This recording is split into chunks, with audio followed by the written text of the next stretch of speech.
मुझे बहुत प्रसन्नता हो रही है। इस पुण्यभूमि पर स्थित झारखंड केंद्रीय विश्वविद्यालय के दीक्षांत समारोह में आकर मुझे विशेष हर्ष का अनुभव हो रहा है। झारखंड की लगभग 26% आबादी जनजातीय है।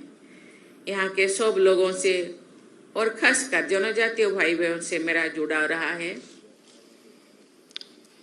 आज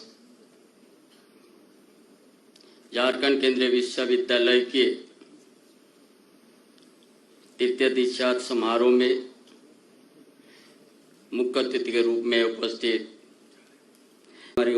राज्य के गणमान्य एवं प्रभुत्व बुद्धिजीवी समूह, विश्वविद्यालय कुल सचिव राव जी, विश्वविद्यालय से कोर्ट कार्य परिषद और शैक्षणिक परिषद के सदस्य, संकाध्यक्षगण, सभी विभाग के अध्यक्ष, आचार्यगण, गैर शैक्षणिक कर्मचारीगण, मीडिया के बंधुगण और उपाधि प्राप्त कर रहे सभी शोधार्थी एवं विद्यार्थीगण को सभी को हमारे ओर से जोहार।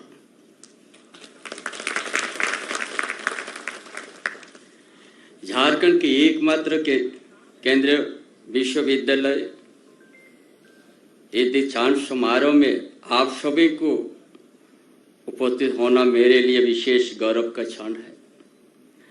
सर्वप्रथम पाठ्यक्रम सफलतापूर्वक समाप्त कर उपाधि पा रहे कुल 800 स्नातकों, प्रस्नातकों और शोधार्थियों को बधाई देता हूं तथा चांसलर मेडल, गोल्ड मेडल और पीएचडी की उपाधि प्राप्त कर रहे शिक्षार्थियों को विशेष बधाई देता हूं। यह दीक्षांत समारोह आपके शैक्षणिक विकास की एक महत्वपूर्ण पड़ाव है। आपके द्वारा अर्जित किए गए शिक्षा के ऊपर प्राप्त होने वाली यह उपाधि आपके कठोर परिश्रम और गहन समर्पण का परिणाम है। आप सबके लिए अवसर जितना महत्वपूर्ण है उतना ही आपके शिक्षकों, मार्गदर्शकों और अभिभावकों के लिए भी यह गौरव का क्षण है। प्रसन्नता के साथ यह और चुनौती के लिए भी तैयार होने का समय है जो आपके सुख भविष्य को आकार होगा। जैसा कि आप सभी को मालूम है कि ज्ञान से बड़ा कोई धन नहीं है और इस ज्ञान के माध्यम से ही आप भौतिक सुख से आध्यात्मिक संतोष की यात्रा तय कर सकते हैं। इस राज्य की उच्च एवं तकनीकी शिक्षा के स्तर को शिखर तक ले जाने के लिए झारखंड राज्य कृत संकल्पित है। मुझे यह बताते हुए खुशी है कि झारखंड राज्य में राष्ट्रीय शिक्षा नीति 2020 को लागू की जा चुकी है तथा राज्य के सभी विद्यालय एवं महाविद्यालय में 4 वर्षों में स्नातक पाठ्यक्रम अपनाया गया है। उच्च शिक्षा संस्थानों के नामांकन COPT के माध्यम से लिया जाने लगा है। राज्य के उच्च स्तर से शोध कार्य हेतु बुनियादी संरचना विकसित करने, नवाचार और स्टार्टअप बढ़ावा देने तथा शिक्षकों को छात्रों को गुणवत्ता उत्तरों को वृद्धि हेतु कोई योजना का क्रियान्वयन किया जा रहा है। केंद्रीय विश्वविद्यालय अधिनियम 2009 के तहत मार्च 2009 को अस्तित्व में आया। झारखंड एकमात्र केंद्रीय विश्वविद्यालय झारखंड वासियों के लिए गौरव की बात है। मुझे यह ज्ञात है कि विश्वविद्यालय वर्तमान 2 परिसर में परिचालित हो रहा है। अस्थायी परिसर बॉम्बे, रांची और स्थायी परिसर चेरी मनाहातू गांव में स्थित है। स्थायी परिसर के लिए सरकार की द्वारा प्रथम चरण में 319 एकड़ गैर मंजूर भूमि हस्तांतरित की गई थी। इसके अतिरिक्त राज्य सरकार ने 139 एकड़ रैयत भूमि अधिग्रहण करके केंद्रीय विश्वविद्यालय झारखंड का देने का निर्णय लिया है। इसमें 15 करोड़ से अधिग्रहण हेतु लगभग 100 करोड़ की राशि के आवंटन किया जा चुका है। मुझे बताया गया कि कुछ भूमि के अधिग्रहण के तभी समस्या को हो रही है, इन्हें राज्य सरकार द्वारा शीघ्र ही दूर किया जाएगा।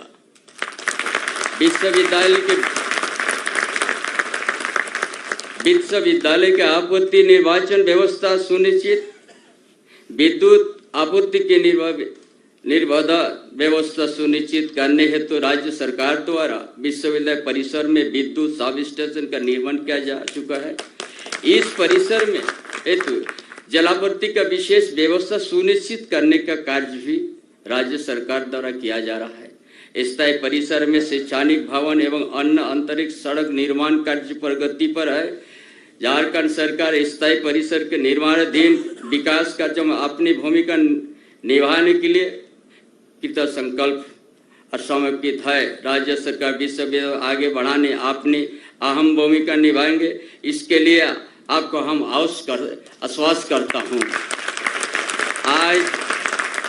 आज जब आप अपनी उपाधि प्राप्त कर रहे हैं तो मैं आपसे यह अपेक्षा रखता हूँ कि आप अपने लिए योग्य लक्ष्य निर्धारित करें और उसको साकार करने के लिए अपने ज्ञान और समर्पित परिश्रम का उपयोग करें। विश्वविद्यालय परिवार को बहुत बहुत बधाई और शुभकामनाएं में आप सभी उपाधि प्रापकों को समर्थ या रचनात्मक जीवन यात्रा के लिए शुभकामना देता हूं। आज उपाधि आप लोग प्राप्त करते हैं, आपसे बहुत ज्यादा समाज आप लोग के ऊपर में आशा आकांक्षा है कि एक दिन आप झारखंड की भूमि पर, झारखंड के प्रदेश पर आपका जो योग्यता है उससे और लाभान्वित होंगे यहाँ के और छात्र छात्राओं को। और इसका एक मिसाल तय होगा। झारखंड प्रदेश एक आदिवासी बहुल क्षेत्र है। इस आदिवासी बहुल क्षेत्र में शिक्षा और इस तरह का तकनीकी शिक्षा बहुत ही जरूरी है, तभी जाके झारखंड प्रदेश हम लोग आगे को ले जाएंगे। झारखंड प्रदेश खनिज संपदा से भरा हुआ प्रदेश है। इस प्रदेश में शिक्षा के बड़ा जरूरी है। जयप्रकाश लाल जी, कुलपति प्रोफेसर खीतिभूषण दास जी, विश्वविद्यालय के प्राध्यापकगण, कर्मचारीगण, प्यारे विद्यार्थियों, देवियों और स्वजनों, बाबा बैद्यनाथ के क्षेत्र में आकर मुझे बहुत प्रसन्नता हो रही है।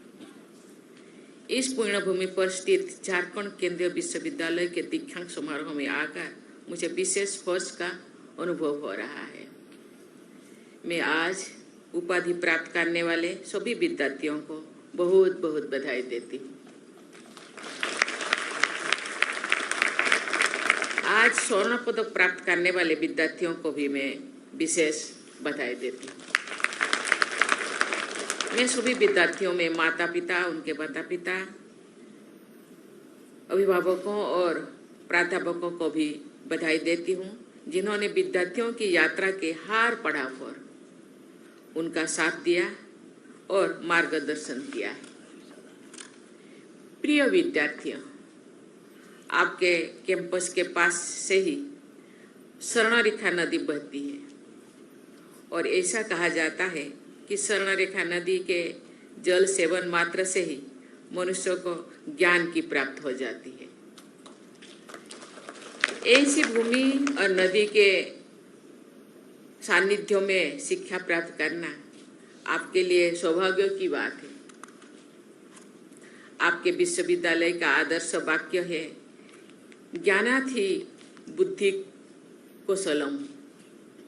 इसका अर्थ है ज्ञान से ही बुद्धि और कौशल का विकास होता है। मुझे पूर्ण विश्वास है कि आज विद्यार्थी जीवन से निकलकर चुनौतियों से भरे विश्व में प्रवेश कर रहे सभी विद्यार्थियों इस संस्थान द्वारा प्रदान किए गए ज्ञान का सार्थक उपयोग करेंगे। आप सबको जीवन की जटिल परिस्थितियों का सामना करना है, जहां वास्तव में आपकी बुद्धि और कौशल का आपको उपयोग करना होगा और विभिन्न समस्याओं के हल खोजने भी होंगे। देवियों और स्वजनों, राष्ट्रपति भवन में पद्म पुरस्कार प्रदान करते समय शिक्षण संस्थानों के दीक्षांत समारोह में विभिन्न सेवाओं के प्रशिक्षु अधिकारियों के मिलते समय मुझे एहसास होता है कि आज हमारे महिलाएं और बेटियां सभी क्षेत्र में श्रेष्ठ प्रदर्शित करते हैं। मुझे ये जानकर अत्यंत प्रसन्नता हुई कि आज स्वर्ण पदक प्राप्त कर रहे विद्यार्थियों में हमारी बेटियों की संख्या लगभग 50% है। स्वर्ण पदक प्राप्त करने वाले बेटियों को मैं विशेष रूप से शुभाशीष देती हूँ। मैं जो बेटियों को बधाई देती थी, बेटे थोड़ा इतना नाखुश थे, हम लोगों के लिए कुछ बोले नहीं। आप लोग भी दिल में हैं, लेकिन बेटियां सदियों से, बहुत दिनों से पीछे रह गए थे, लेकिन आज बेटियां भी की प्रगति से, बहुत द्रुत गति से और आगे जा रही। इसको उनको प्रोत्साहित करना आप सबका काम है कि नहीं?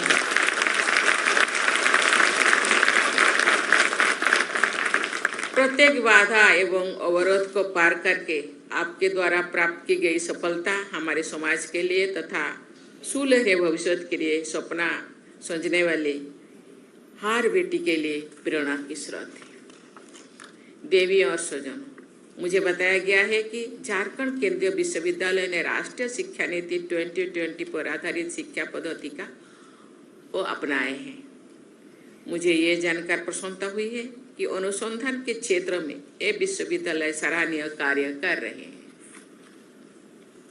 मुझे ये जानकर खुशी हुई है कि इस संस्थान द्वारा स्थानीय भाषा, साहित्य, संगीत की सांस्कृतिक धरोहर को सहेजने एवं बढ़ावा देने के लिए विशेष सेंटर्स बनाया गया है।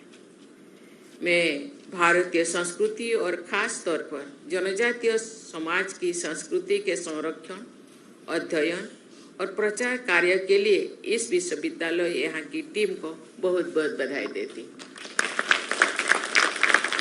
झारखंड केंद्रीय विश्वविद्यालय का ये cherry Manatu campus green architecture principles को ध्यान में रखकर डिजाइन किया गया है, क्योंकि पहाड़ के ऊपर ये नदी के किनारे मुझे लगता है ये जो भी ये शुरुआत किए होंगे वो एक भावुक और एक लेखक और एक ऐसे एक होंगे जो इतने अच्छे जगह पे इस विश्वविद्यालय चुनने के लिए कार्य किया।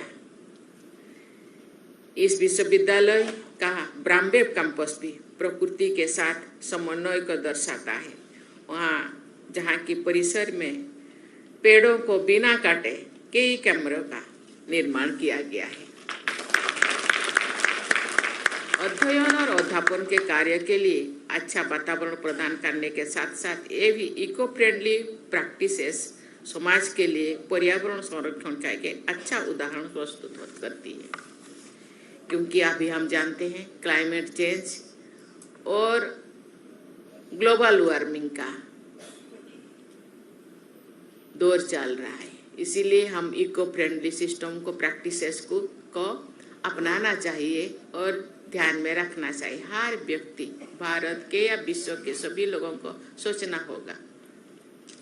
प्रिय विद्यार्थियों, आप सभी युवा भारत का सबसे बड़ा संसाधन और सबसे बड़ी पूंजी है। भारत दुनिया के सबसे युवा देशों में से एक है। हमारी 55% से अधिक आबादी 25 वर्षों से कम उम्र की है। भारत की अर्थव्यवस्था आज विश्व में 5वें स्थान पर है और 2030 तक हम तीसरी सबसे बड़ी अर्थव्यवस्था बनने वाला है। आप सभी को ज्ञात है कि हमने भारत को 2047 तक एक विकसित राष्ट्र बनाने का लक्ष्य रखा है। ऐसे में आपके पास एक स्वर्णिम भविष्य की निर्माण की एक न केवल आधार संभावनाएं हैं, अपार संभावनाएं हैं, बल्कि उनके अनुकूल परिस्थितियों को भी हमको बनाना होगा। आपका दायित्व सिर्फ अपने लिए एक अच्छा जीवन के निर्माण का ही नहीं है, आपका ये भी नैतिक कर्तव्य है कि आप समाज व देश निर्माण में भी महत्वपूर्ण भूमिका निभाएं। जो 2047 होगा, आप कोई बड़े वाला अधिकारी होंगे। बड़े अधिकारी रूप में आप देश के लिए अच्छा सोचते होंगे, क्योंकि देश विश्व का हम सपने देखते हैं, विश्व गुरु बनेंगे। देश आर्थिक रूप से सशक्त होंगे, सामाजिक रूप से सशक्त होंगे, तो आप उस टाइम इसका लाभ उठाते होंगे। आपके आने वाले जेनरेशन उसका लाभ उठाएंगे, तो कितने आत्मसंतोष हुआ होगा। आप आज प्रतिज्ञा ले कि आप जिस क्षेत्र में कार्यरत होंगे वहाँ एक समृद्ध एवं विकसित भारत के निर्माण के लिए कार्य करेंगे। एक ऐसे समाज के निर्माण के लिए कार्य करेंगे जहाँ समरसता हो और जहाँ प्रत्येक व्यक्ति का जीवन गरिमापूर्ण हो। आपको हमेशा ये बात ध्यान में रखनी चाहिए कि आपके कार्य से पिछले या वंचित वर्ग के व्यक्ति लाभान्वित होंगे या नहीं, क्योंकि आप देश का नारा है सबका साथ, सबका विकास, सबका विश्वास और सबका प्रयास। देवियों और स्वजनों, मैं जब भी झारखंड आती हूँ तो लगता है कि अपने घर वापस आई। मेरा झारखंड से ज़्यादा जुड़ाव इसलिए भी है क्योंकि राज्यपाल के तौर पर मैंने कई वर्षों यहाँ जन सेवा का कार्य किया है। धरती आबा भगवान बिरसा मुंडा की पवित्र धरती पर होने का सौभाग्य मुझे खुशी से भर देता है। खनिज संपदा की दृष्टि से झारखंड की धरती रत्न गर्भा है। झारखंड की लगभग 26% आबादी जनजातीय है। यहाँ के सब लोगों से और खासकर जनजातीय भाई बहन से मेरा जुड़ाव रहा है, क्योंकि मैं ज़्यादातर आप सोचते होंगे महामहिम तो खुद जनजाति है इसीलिए जनजाति को प्यार करते हैं। ऐसे नहीं है, जो पीछे है हम सब जानते हैं। परिवार में कोई 5 लोग हो, किसी भी कारण शारीरिक रूप से या मानसिक रूप से पीछे रह जाए उसको सब प्यार करते हैं। मैं इसीलिए जो नीचे रहने वालों को ज़्यादा प्यार करती हूँ, क्योंकि वो भी दूसरों को देख करके वो भी प्रोत्साहित हो, प्रेरित हो, प्रेरणा पाए, उत्साह मिले और वो भी आगे बढ़ने के लिए, आगे दौड़ने के लिए कोशिश करें। आप सबको भी यही मैं सलाह देना चाहती हूँ, उनके लिए सोचना चाहिए, क्योंकि विकास मीन्स संपूर्ण विकास, सामूहिक विकास, इंक्लूसिव डेवलपमेंट। ये यहाँ के सब लोगों से और खासकर जनजातीय भाई बहन से मेरा जुड़ाव रहा है। मैं यहाँ उपस्थित सभी लोगों से ये कहना चाहती हूँ कि जनजातीय लोग भी आप विकास की मुख्य धारा से जुड़े रहे हैं। हम सब जानते हैं कि जनजातीय लोगों के पास पारंपरिक ज्ञान का भंडार है। उनकी जीवन शैली में अनेक ऐसी परंपराएं हैं जो अन्य लोगों और समुदायों के जीवन को भी बेहतर बना सकते हैं। मैंने पहले भी कहा है कि जनजातीय लोग प्रकृति के साथ संतुलन बनाकर जीवन यापन करते हैं, और यदि हम उनकी जीवन शैली और पद्धति से सीख पाए तो हम ग्लोबल वार्मिंग जैसी बड़ी चुनौती को सामना कर भी सकते हैं और उनको हरा भी सकते हैं। देवी और स्वजनों, मैं कामना करती हूँ कि झारखंड केंद्रीय विश्वविद्यालय देश निर्माण में सक्रिय योगदान देता रहे। झारखंड केंद्रीय विश्वविद्यालय के सभी उपाधि और पदक प्राप्त करने वाले विद्यार्थियों को मैं फिर से बहुत बहुत बधाई देती हूँ और आप सबके स्वर्णिम भविष्य की मंगल कामना करते हुए अपने वाणी को विराम देती हूँ। जय हिंद, जय भारत, जय झारखंड।